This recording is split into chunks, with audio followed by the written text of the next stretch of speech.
Welcome back. Today I'm talking to Robert Swift from Delft Partners. Robert particularly looks at the Asian sector through one of their funds. So I thought it'd be interesting to ask him, with the current thoughts and focus on tensions around the South China Sea, whether this is realistic. Welcome, Robert. There's no doubt that tensions are high, particularly with a view to Taiwan and the rumours of invasion at any moment, or indeed out to 2025 or 2034. We're obviously very aware of the rhetoric coming from China, where they don't seem to be backing down, and the rhetoric increasingly from a united West. New Zealand, the Philippines have recently joined the anti-China rhetoric. Is clearly not constructive. But I think our argument here is that the political rhetoric is populist, and necessarily so, but if you were to follow the money, follow the trade flows, indeed follow some of the academic cooperation, there's not a lot that's changed between the West and China. What we're seeing, we think, is a lot of posturing, but for the moment, businesses are still operating across the straits between Taiwan and China. Trade flows are still quite strong between Japan and China. And so we like to, as investors, we like to separate out the political posturing from really what's happening in the economy.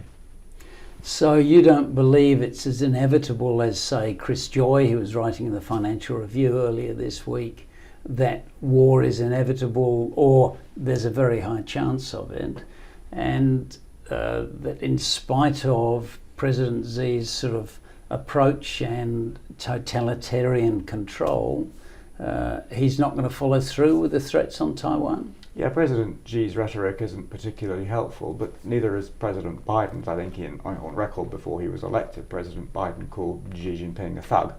So you've got a number of positions that have been taken, and they're quite entrenched positions. I don't see why war is ever inevitable, particularly one that's been as well signposted as this particular war.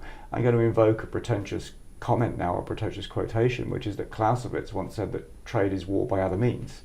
And we actually do have a war on, but it's in trade and foreign direct investment. So the US is promising billions of dollars in subsidies to TSMC, Taiwan Semiconductor Manufacturing, to relocate its fabs to the USA, with the siren song that these fabs will be safe in the event that the Chinese do invade. So you're seeing a lot of inducements by the USA to bring FDI from non-China into the USA. The Japanese have, for example, also invoked subsidies for their companies to reduce their physical presence in China. I think they've now said that they're going to ban Chinese technology companies from operating drones. So we're seeing already the use of trade and FDI as war. There's no need for war because you've already got a degree of posturing going on with money. Money is the key to everything, Robert. Thank you very much indeed for your insights. Thank you, Chris.